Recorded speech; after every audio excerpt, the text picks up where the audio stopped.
He has to have an American accent, which is important.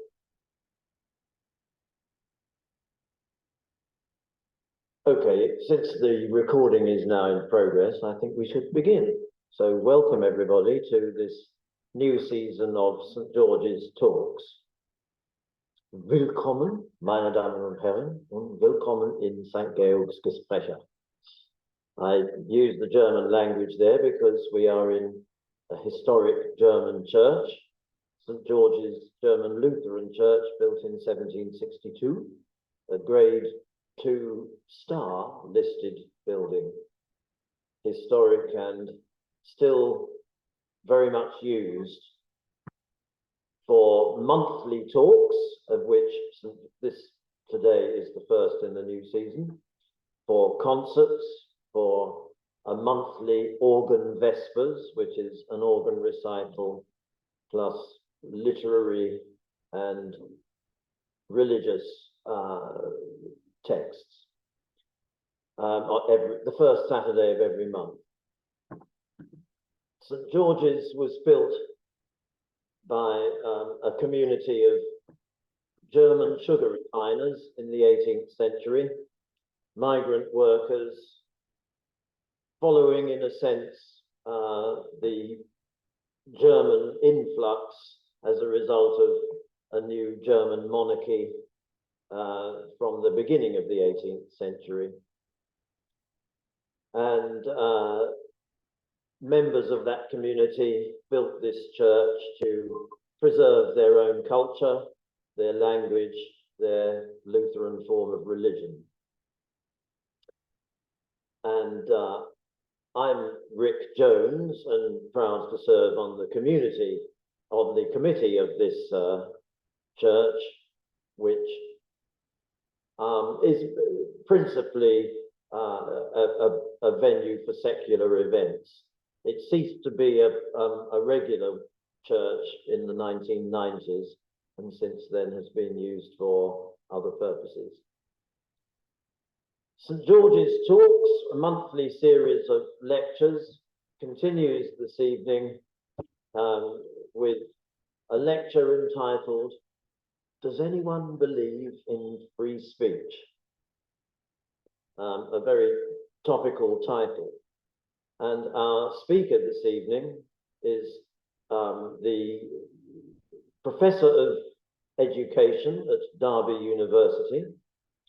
He is author of various texts, including The Dangerous Rise of Therapeutic Education, and from 2006, the McDonaldization of higher education, which continued in 2017, the same theme, the McDonaldization visions of higher education. He's also the founder and director since 2006 of Academics for Academic Freedom. And so there is no one better placed to talk about this subject of free speech than our speaker, who is Professor Dennis Hayes. And if you'd like to come forward now. Thank you. Thank you. Thank you for inviting me. I believe in free speech, but not for X.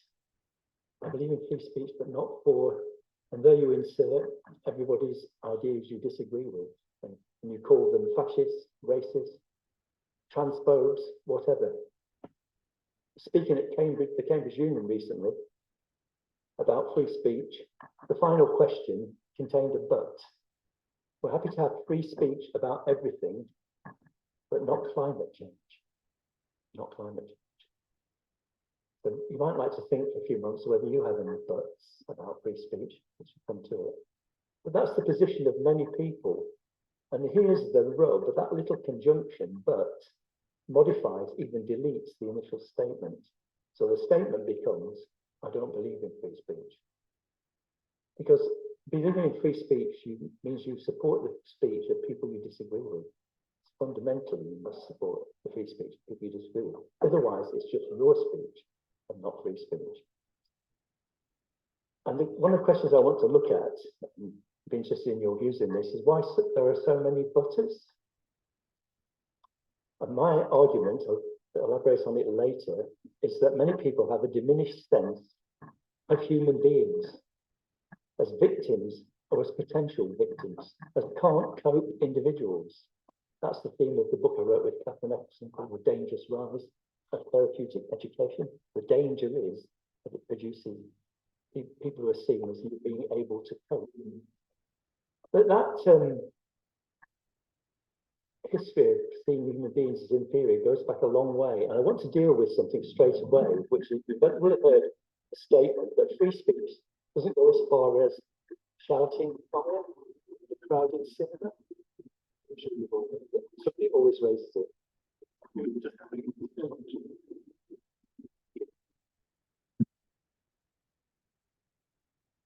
Now that statement has its origins in a judgment by Supreme Court Justice Oliver Wendell Holmes in Schenck versus the United States in 1919, and they upheld the conviction of Charles Schenck for campaigning with others against the draft. And this is what he actually said: the most stringent protection, I can't do an American accent, but the most stringent protection of free speech would not protect a man in falsely shouting fire in a crowded theatre and causing a panic.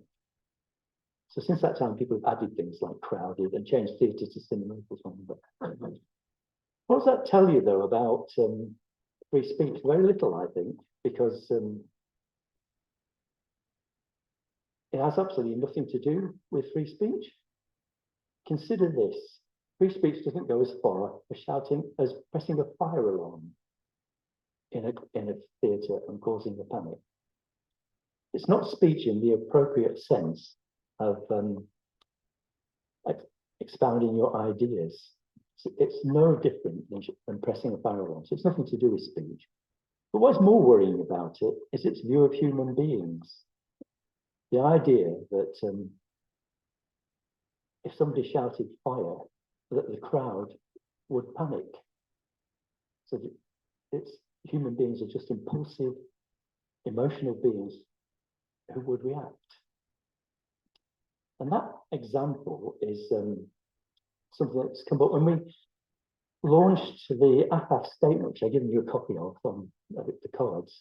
Most of you got them. It was very influential in up to about 2010. Lots of academics signed it, and I wrote it with Roy Harris, who was the Emeritus Professor of Linguistics at Oxford University, and it was a sort of line in the sand for academics to say, right, I support free speech. But we got accused of allowing people to say anything they wanted, and it was dangerous. So there was a long debate in the Times Higher Education Supplement about the AFAF statement and what AFAF was doing. But on that card, it says academics should have unrestricted liberty to question and test received wisdom, and to put forward controversial and unpopular opinions, whether or not these are deemed offensive. And Konstantin Sandis replied to this and said, unrestricted free speech hands lecturers the right to misinform. But someone replied to him, and they're quite right, that this academic, Konstantin, sees students as passive sponges. Has he ever taught class, he said? As students in the university, anybody who taught a class of students in the university could not believe that they were not up for challenging everything they hear from their lecturers, which they do. But both examples, have this idea of people as diminished individuals behind them. And this was on the early days. You notice we said whether or not your opinions cause offence. We wrote this in 2006, and now causing emotional offence is the most common reason for people being censored. Somebody says, I don't feel safe. And I suppose you've all seen the plethora of trigger warnings everywhere. You didn't have a trigger warning today, I don't think. But I'll become a trigger warning one day. But there's this idea that human beings are just reactive and emotional is a very dangerous one. So I have a much more positive view of ordinary people. But there's another myth that those examples perpetrate, it seems to me, is that the person who is speaking is the most important. Because free speech is primarily about the audience, it's about you. It's about people's willingness to listen as adults and to comment on and criticize what they hear, and giving them the right to do that. But as I've said, people think that they must censor now because there are too many vulnerable people who might be hurt and take offense from what's said. So I think that the big problem with this is that people don't really understand what the importance of free speech. I did say it in the abstract for the talk, is that free speech is different than any other value because it's the foundation of value.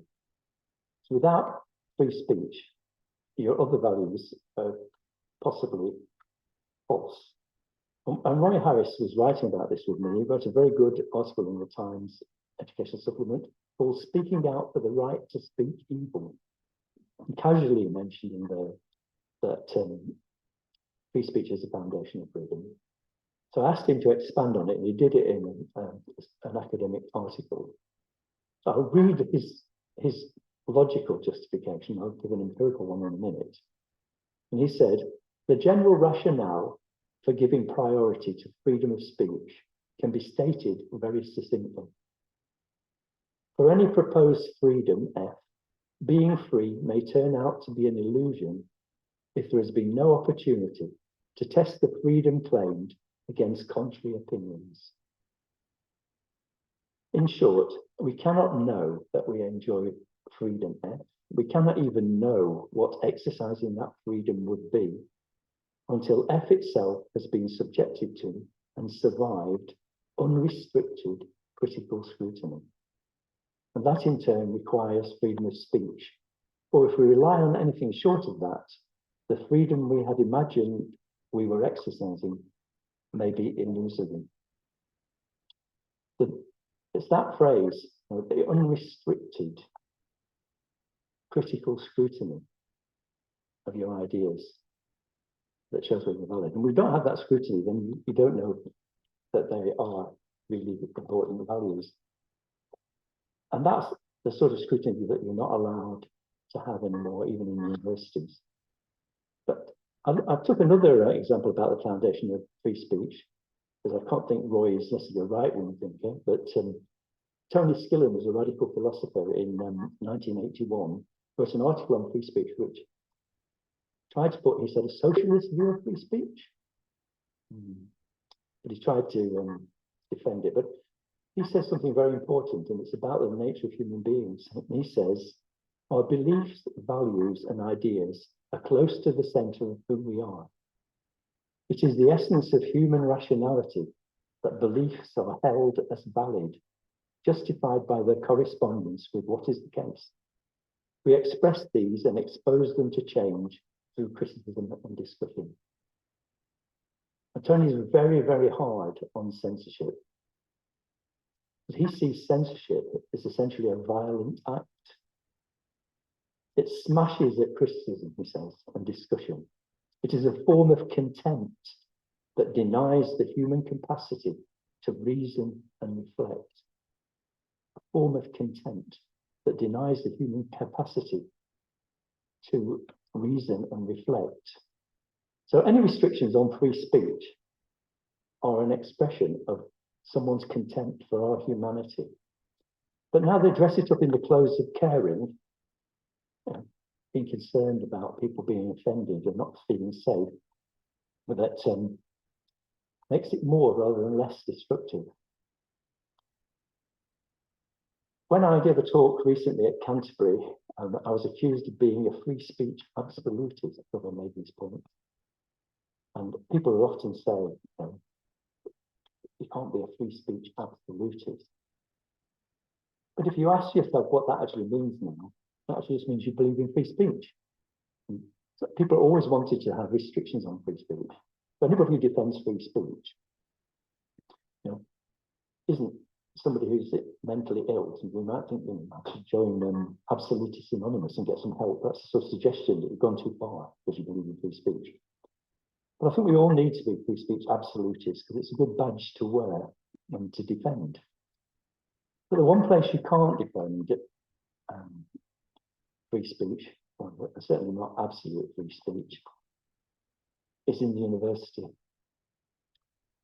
I want to say just a little bit about the university, because I don't know if any of you are academics, but you'll have read all the stories constantly in the newspapers. But if you read the Telegraph and the Mail, that a university is the one place where free speech should reign, but it doesn't. And a very simple thing to indicate the crisis in universities is this. It's now 2023, and there's not one single manager, vice chancellor, or senior person in the university who dare say that they believe in biological sex, that they believe that there are men and there are women. They would be hounded. You're not a vice chancellor. You'd be hounded out of your job for that. So if you can't say a woman is an adult human female in the university, which should be dedicated to the pursuit of truth, without fear or favour, that was the basis of the university. But it's fear that rules in universities. And we've been producing, I think we call the banned list. If any of you have looked at it, because it's often referred to last week in the Times Higher in an article, and Matt Godwin, who speaking at the Academy of Ideas, also mentioned it. We've just simply logged over some 16 years every case we can find where somebody has been censored or banned or disciplined in the university. Now, often where there are more cases than appear on our list. And some of the people whose I'm sure you've heard of Kathleen Stock. She's on our list. Mayor for starter. No. Alice Sullivan.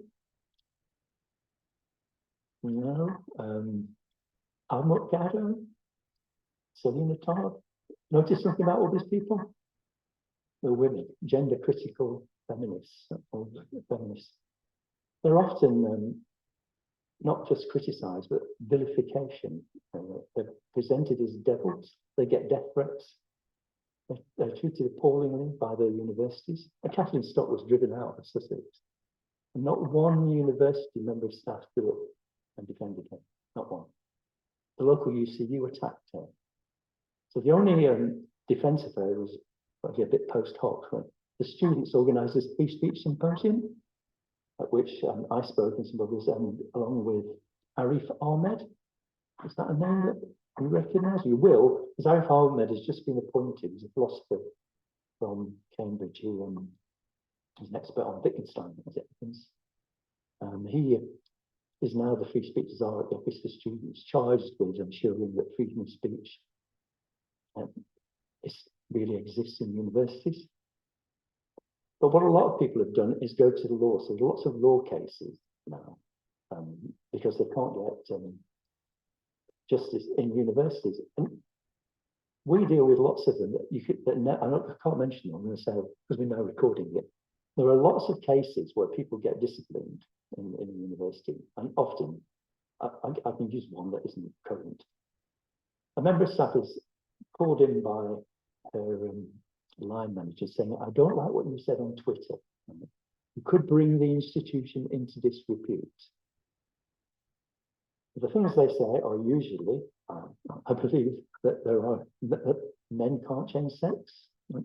That brings the institution into disrepute because trans activists then attack that person in the university, threaten to get them sacked. Or another simple case, saying I'd be very uncomfortable using compelled pronouns.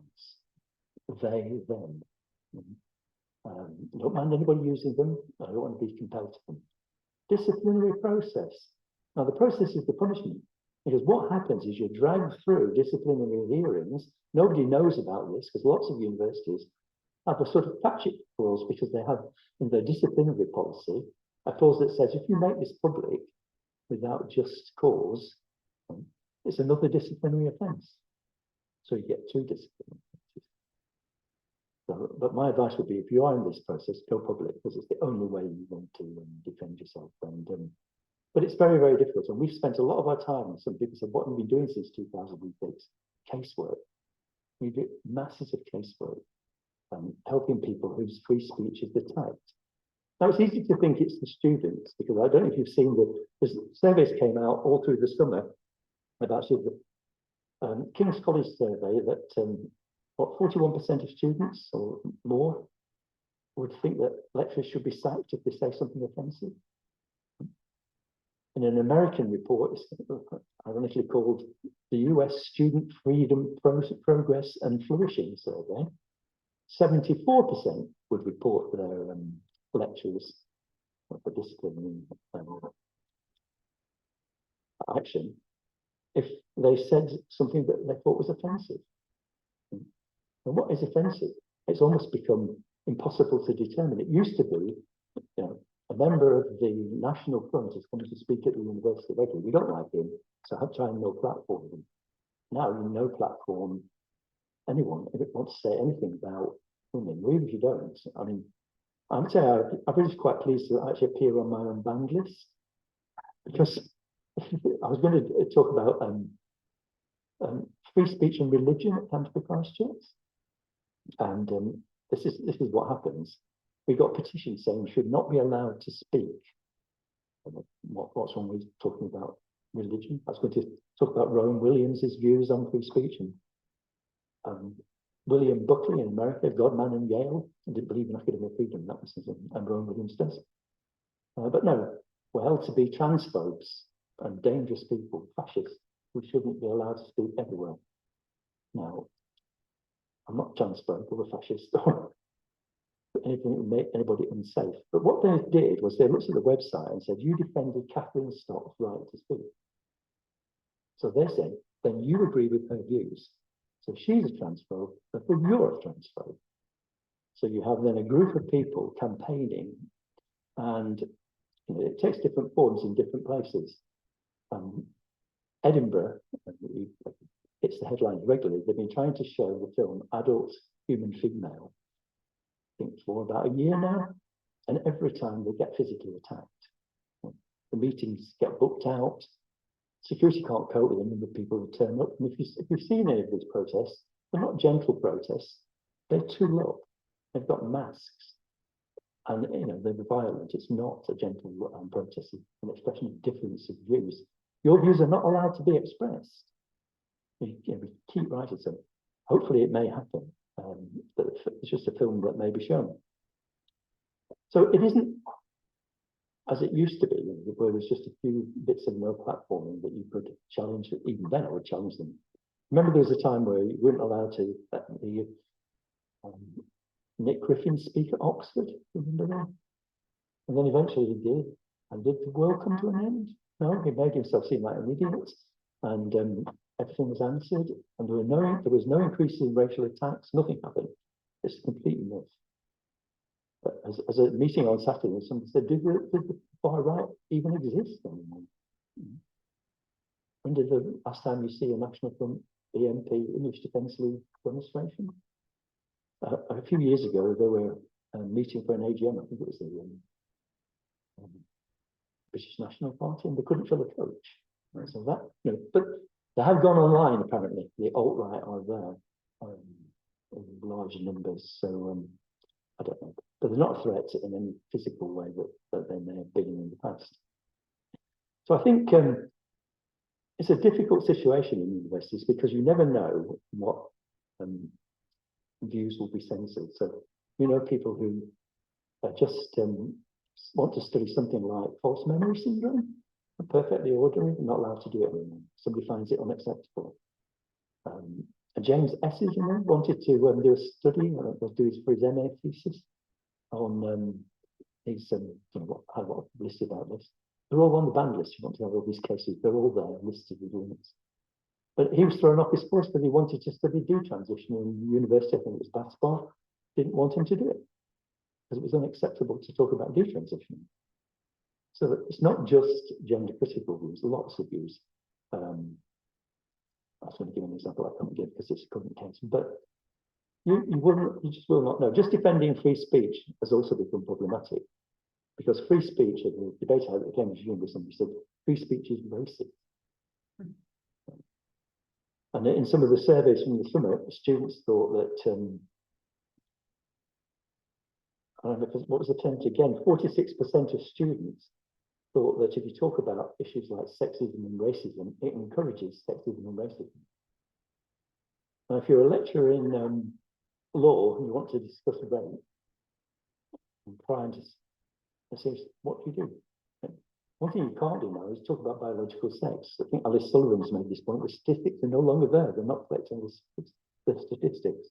So one of the jobs we do is to try and make sure that people know about these cases, because people don't know. I asked somebody about a year ago, a feminist, what they thought about Kathleen Stock. And they said, who? And when Alice Sullivan came to talk at Derby, and she told about what had happened to her, and people did not know. So it's easy to see there isn't a problem, and most people just don't even recognise that it's there. And it is not just the gender critical issue, but that has been a spur. But it's also been something that's actually quite good, because a lot of gender critical feminists are at the fore of setting up branches. And one of the things I never thought of was setting up branches until, in fact, Shireen Benjamin in Edinburgh, they'd had lots of difficulty. Some members of staff had criticised the renaming of the David Hume Tower. You know, they changed the name because they thought some vague connection with David Hume and racism years and years ago. So they thought they'd change the name. So the greatest Scottish philosopher was vanished for all intents and purposes. But defending that gets you into trouble, gets you into disciplinaries. So you've got to be really careful. So what happens, you can imagine what happens to most academics, they just keep their heads down. They don't speak up. And I think, but they didn't quite know what to do. So we talked a bit and they said, well, let's set up an AFAP branch and see what happens. So they got 15, 16 people, distinguished educationalists in some cases, and they formed a branch. So they had more than one person. There wasn't one person doing something, there was more. And then it spread. So we had Derby, and then we had Portsmouth, and we had Liverpool and Manchester. And this week we've got 3 more potential branches. So people, for lots of different reasons, want to set up branches where they just can defend free speech and academic freedom. And as the new Higher Education Freedom of Speech Act is coming into place, which is very interesting, because I don't think necessarily the state can tell you that you must be free. And I don't think that's a position I would hold. But it does do a couple of interesting things. One is it brings students' unions under the remit of the Act. So when a lot of the cancelling and no platforming went on, it was students' unions. And their defence was always, we're a separate institution. We may be called the Oxford Students' Union, but we're not part of the university. We're a separate entity with our own democratic structures. It's a complete lie, of course. Most students now are entirely enmeshed in the hierarchy of universities. They're on every committee, they're on appointment committees, they're everywhere, they're part of management. But now they will have to produce a free speech policy. And the twist is not just defend free speech, but promote free speech. So universities, when this gets implemented, and it's taking a little bit longer than anybody imagined, they can't just say we defend it, they have to show that they promote it. So you know what the Office for Students is, a bureaucratic organisation will say to you, right, we want to report every year saying how you promoted free speech. Arif Ahmed is charged with doing things like setting up a complaints procedure. So any member of staff or a student that feels that their free speech rights have been infringed, they can go to court eventually. Go through a complaints procedure, but they can go to court. And there's a shortcut in the legislation. So that if you're on a course, you can't wait 3 years for a legal process to go. You can actually go straight to the county court.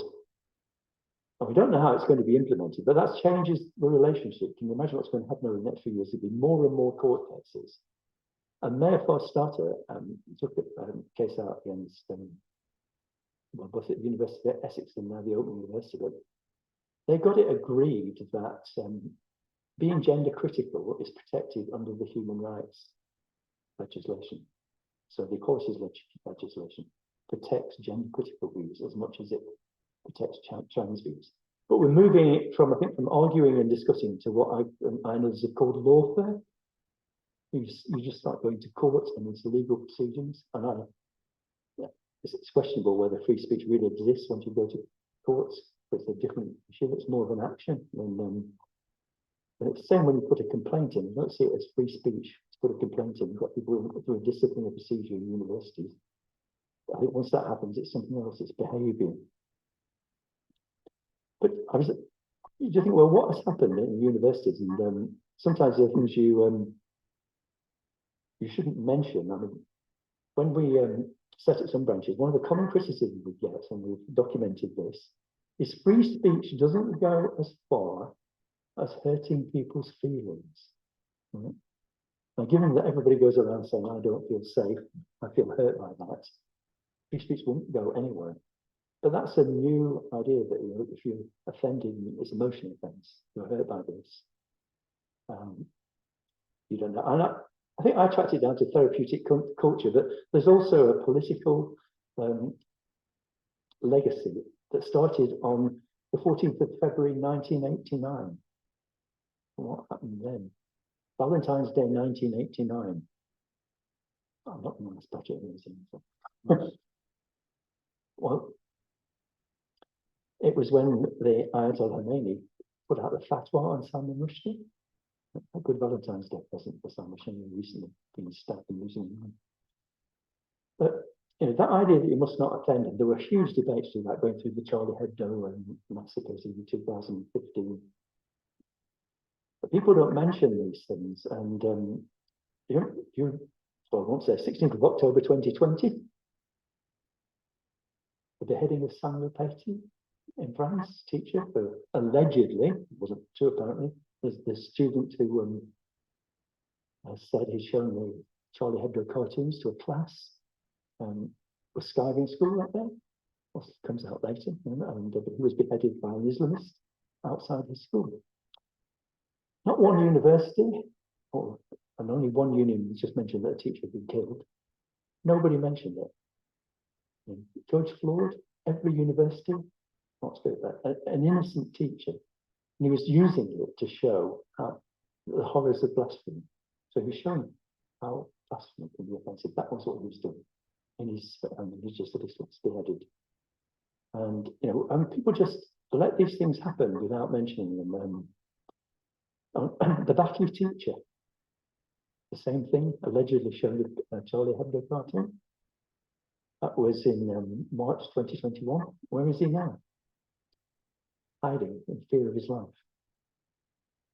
And most recently, I think, the Wakefield schoolboy who dropped a copy of the Quran and had to go and apologise at the mosque for being such an awful Islamophobe. But I think that background, which is not there just to say that's the actual cause of it, but it is true, and I think Keenan Marcus said it, and I think it's true, is that academics and people in the cultural sphere have internalised the fatwa. The idea you should never offend, particularly a religion, particularly Islam, because people see Muslims at the bottom of the victim hierarchy. They're the most vulnerable people. So any criticism is an action against the most vulnerable and oppressed people. That's the socialist workers' line. You can find it in the newspaper. I think other people have it as well, and just don't dare say anything. And it's you have to be brave to do it. It's not that people that have got a conscious convention all these things, but I just think in the case of Samuel Paty, we wrote to every single head teacher and unions to say, what are you saying about this? Why don't you say something about, you know, a lovely head religious teacher who's been beheaded? Different in France, of course, and to be honest, a lot of the imams in and around Paris came out and protested as well, so it was a different situation. But that can only get going in a climate, and it's a therapeutic culture that we live in. It's a sort of victim culture. And that was the theme of our book. We worked out how what's the dangerous rise of therapeutic education. From the 1980s, there was a shift in how you related to people. I'll do dates. In 1989, the fall of the Berlin Wall, you know, that's an easy way of looking at East and West. There's a lot of searching for what would replace it. How would you relate to people after the collapse of history, as people said. And eventually it came out of Clinton was a very good one. this, because he said things like, I feel your pain. I feel your pain. I don't do anything about it, but feels your pain. And people said that the Democratic Party was like a therapy group, but people were all talking about their feelings. And I think you can track it, how it changed, because it was sort of spontaneous, but then it became almost an imposition by state agencies. You find that, I mean, a couple of years ago, every pupil in, it was Newcastle area, were given mental health sessions, whether they needed them or not. The obsession with various things you can track. Self-esteem was big in the noughties. Everybody talks about the lack of self-esteem and how they think vulnerable. And it went on to emotional literacy. And it went on to search for happiness, which is always disastrous. You know, try to be happy. What's the first thing that happens? You're more miserable than ever before. Because happiness is the byproduct of doing other things, not just seeking for happiness. And then it's gone on, and now mental health is the priority of everyone. I did a talk at Liverpool, and the president of the Liverpool Guild, the Students' Union, said they thought that 70% of the students have mental health problems. That is not true. We're just redefining things as if they were normal stresses of growing up and changing, leaving home, which used to be great, by the way. Most people couldn't wait to get away from home and go to university and have their own life. But now it helps to be something that needs counselling. And I was collecting examples of what I call the therapeutic university. And I picked one up from the north of England, what name the university was named in the book. And this was counselling leaflet, so I just took it. And on the train, I read it, and it said, if you come to this university and you do nursing, you might find that a lot of people are sick. And this may cause you stress. You might be cancer. And it went on. If you do history, then you might find that a lot of people were poor. And this may cause you stress. And it went through all the disciplines. Then they said, whatever you're doing, there's going to be something there that upsets you. And people have cried at some top universities, you know, when people discussed of the Industrial Revolution, because they can remember that their great-great-great-grandfather worked down the pits, and he had a terrible time. So they don't like to hear about it. You can't make these things up, but it constantly happen. And but that is a culture where there's a sort of two sides to this. You stifle speech because you don't want yourself to be offended, but it also gives you great strength. If you think about, if you present yourself as a victim,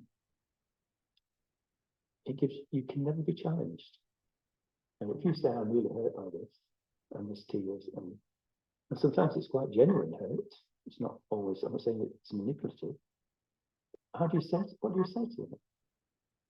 You're really upset because this history class covered the pits, and you can't deal with it. It makes them strong. Matthew Paris wrote about this at the time of before Princess Diana's death, but the idea that you present yourself as a victim, and it puts you in a morally superior position and cannot be challenged. And if you just look around everywhere now, everybody presents themselves as victims. I used to do some work with the police, and they'd always be having things on police reviews saying how vulnerable they felt on the streets.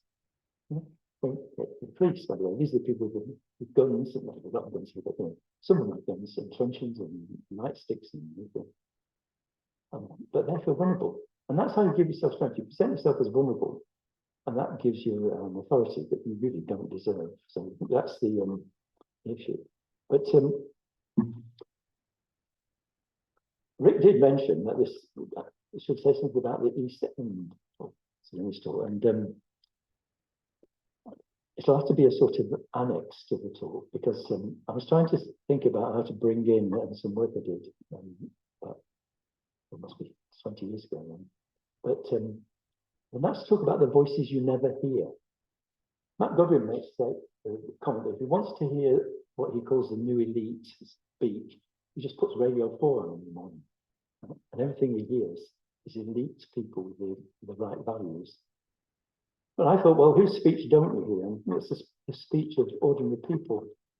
I don't mean the ones they wheel out to make a point, but actually go and discuss with ordinary people. So years ago, and we went and looked at people who moved out of the East End into Basildon.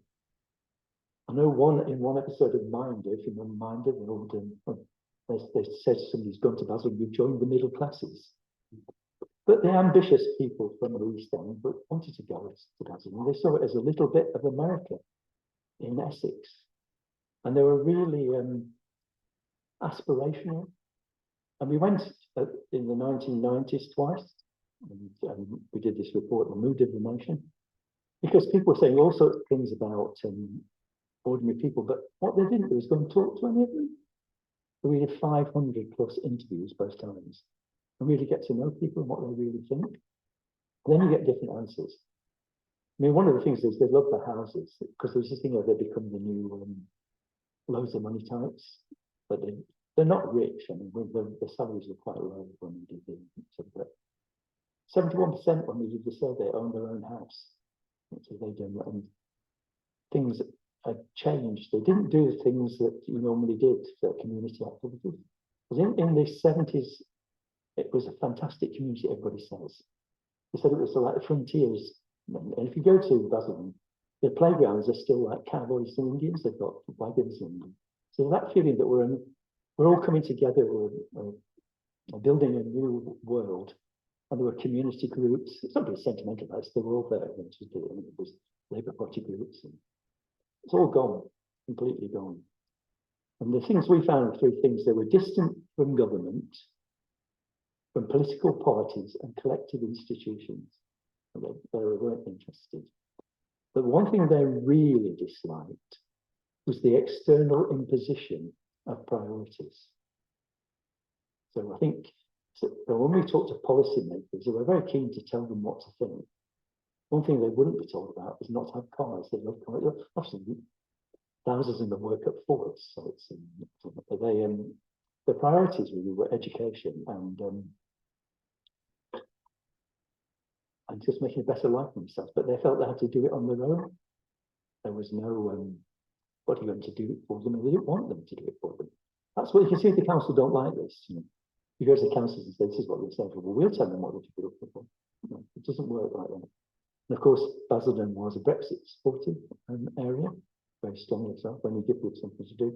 But we concluded, and I think what you really need was a framework for public decision making and conflict somehow to get people talking. So as I always go back to the group, I thought there is a way forward for us and for the people of Basildon. And I'm very fond of an extract from the Pythagoras. I don't know if anybody remember any Platonists, but you can find it through. But there's a short paragraph, I'll say a few paragraphs that give you the Stephanus numbers, where people see it as just an interregnum in the main dialogue. But Pythagoras is debating with Socrates, and Pythagoras likes giving long speeches. And Socrates is what he usually does. You use the word justice in the first sentence. Could you give me a definition of that? Well, basically, they have a squabble, and they decide they're not going to argue and play. But then everybody else joins in and tries to convince them. And some of them say, well, perhaps we can arrange it, an arbiter, somebody can speak. And then this is how they conclude. Callias says, let me tell you what I will do in order that the conversation and discussion may go on.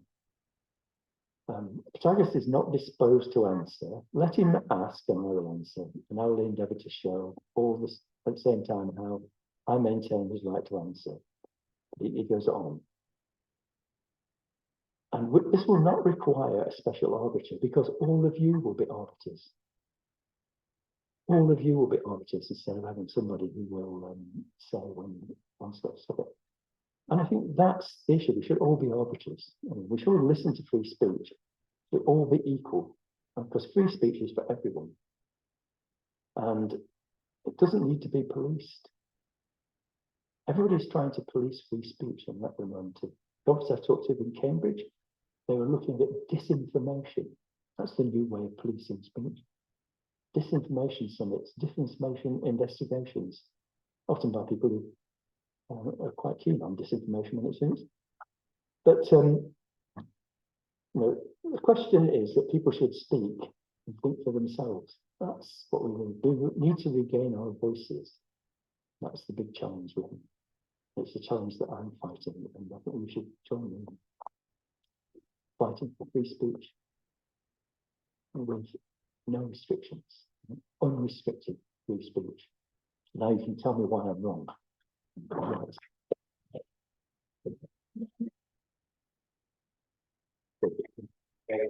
Thank you very much, Dennis, for that resume of what free speech perhaps means to us today. We'll ask the people here present if there are questions. It seemed to me you spoke largely from the side of those who are cancelled, and playing devil's advocate, what do you think are the origins of the cancel culture itself? I mean, considering that these are reasonable people on the other side of your argument, what gives rise to the desire to? I mean, you mentioned that there are two sides in the speech, but you didn't really say all that much about it from the other perspective. So, I think the other side doesn't have a perspective. I mean, I didn't used to be happy with the term cancel culture because they had this debate about whether it's right wing or left wing, and you found a lot of the examples of left wing groups cancelling people, but also quite a few right wing. Always have this challenge in the boundaries to find people from both sides.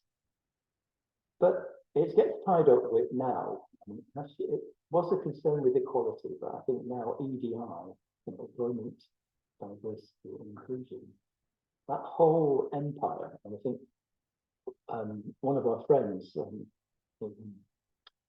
alumni of free speech, did a survey of universities to show how many millions of pounds universities put onto employing people to be involved in diversity and equality initiatives in universities. They slightly underestimated it. I think they only found 2 universities where free speech was defended, but millions go into promoting inclusion, diversity, and equality. Now, equality was a good aim, but this has got out of hand. But often they're influenced by Stonewall. Stonewall's that wasn't really campaigning group for gay rights, but they won. So it's changed to get campaigning for trans rights and to want to change the way people talk. So universities have bought into this with teams of people who want to change the way we speak and the way we think.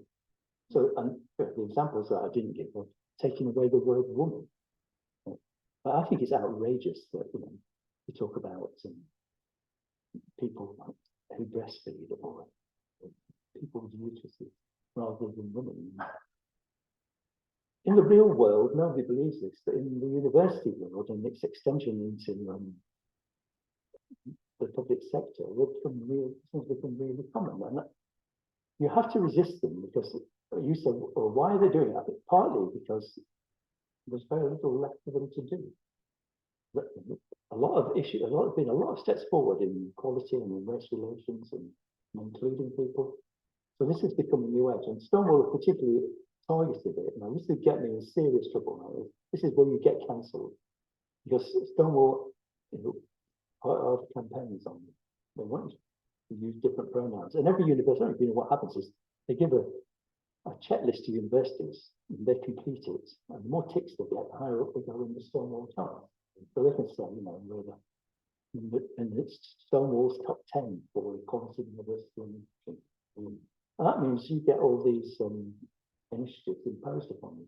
And I think so. What starts out as a good thing, Stonewall in New York was fantastic, and it was a fight against the police and against repression. Many years on, it's become an impressive tool in its own right. So people adopt it, and they tell you what you must say, do, and think. And if you don't, you're out on a disciplinary. So it's true. When I talk about the general therapeutic culture, it started with spontaneous initiatives, but then people thought, this is a good idea. Let's have more initiatives. I mean, they seem quite good. What's wrong with trying to improve people's self-reliance?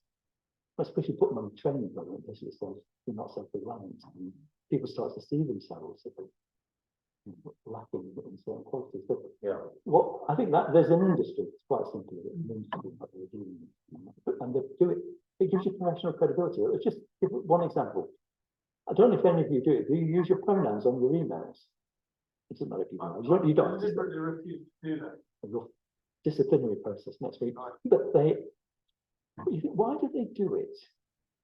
I don't think people do it. I mean, a lot of the administrative staff in universities do it all the time. It shows it on the side. It's like wearing the loyalty badge.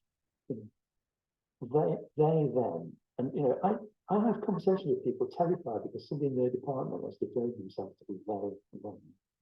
I want everybody else to do it. And they're trying to say anything about it because they're putting on this. This is not just one example. Week after week, these examples. So, that's what it's about. It's about showing your part of, well, that body in the sense of millions, but you're the sort of person we want to employ, not the people like this person can be on the discipline, but not putting in. This might be. It could also be simply the desire not to be on one side or the other. They being neither male nor female, so it's. If you speak into the microphone. Yes. All right. Do we have any questions from the floor? Yes. Does anyone wish to ask anything? Imo. Just one thing with about that is that a lot of people, not a lot, some universities impose it on you. You must do it, so it isn't just choice. I think that's the compelled speech is the Yeah. Yes, I think.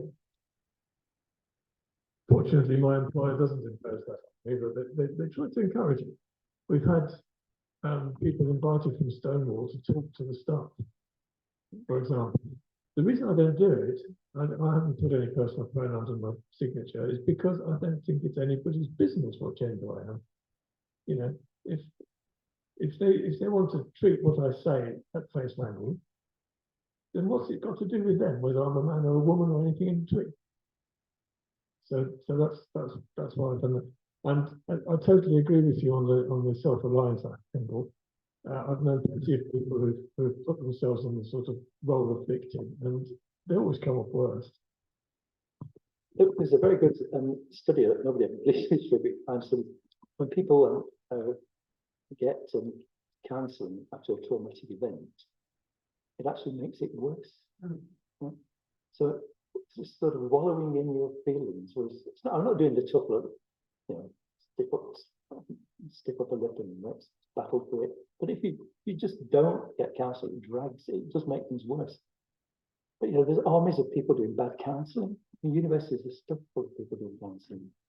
When we wrote the data, so anecdotal, when we had the proposal in for the Dangerous Rise of Therapeutic Education book, it was turned down on the basis that, much to the fury of the commissioning editor by one publisher, because there'd be loads more money made in selling books on counselling than selling a book that was critical of counselling. So she was furious and gave it and said, take it to this publisher, they'll publish it, because it's a bestseller. So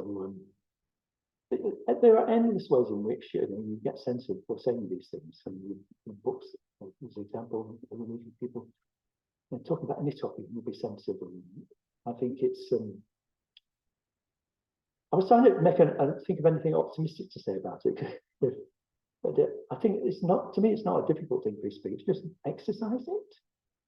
And I was thinking about there's an organization in America called FIRE, it's a Foundation for Individual Rights in Education.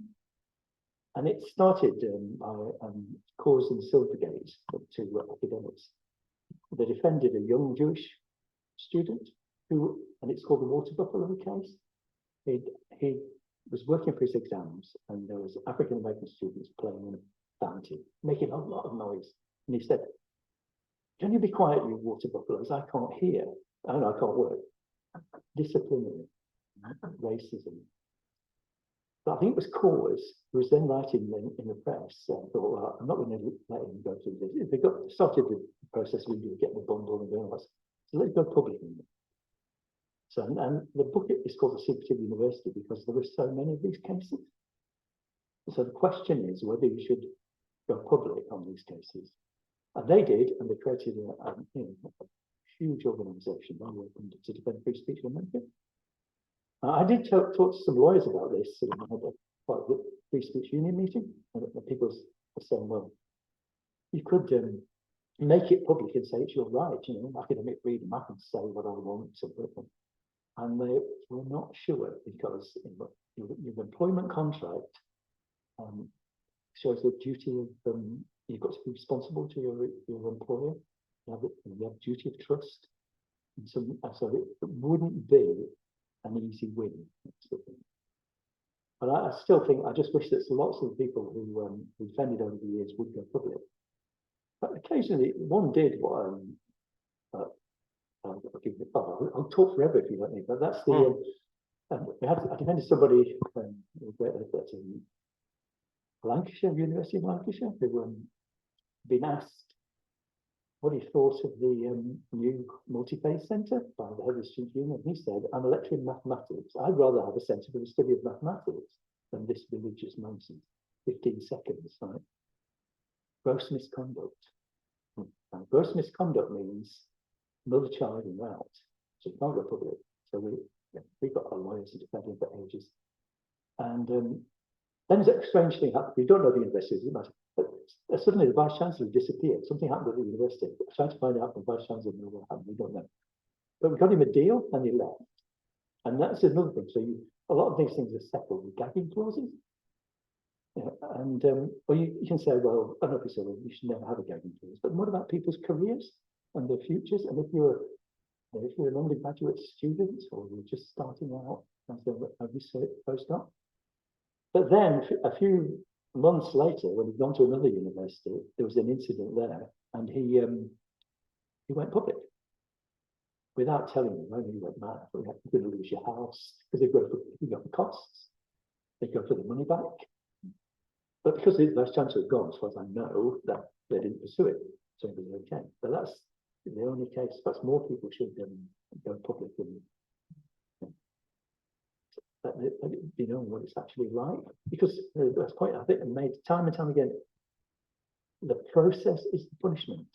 Because everybody will say, well, nothing happened, Somebody said it about when Liverpool AFAP had a meeting, it went ahead eventually with a lot of support from the university. But the point is, it's the process of going through it, the agonizing and terrifying thing. The woman organizing had sleepless nights for weeks and weeks. Yes. Thank you very much, Professor Hayes. No one would want to be in that position. I have, haven't I? Don. There we are. So thank you very much for the talk this evening. I think we've now run out of time. We've finished our hour allocation. And unless anyone does want to ask a question, I think we shall bring this discussion to a close now, this meeting. And thank you very much. I would just like to say that next month, St George's Talks, third Tuesday of the month, as always, is a talk on the Royal London Hospital, which has been in Whitechapel for many years. And the archivist is going to give us a talk about the history of the Royal London Hospital and its future. So that's one to look forward to then. Until that point, thank you very much, Professor Hayes, once again for coming to talk to us this evening on the subject of, does anyone believe in free speech? Clearly you do. And thank you very much. So, I hope we all do. now, if you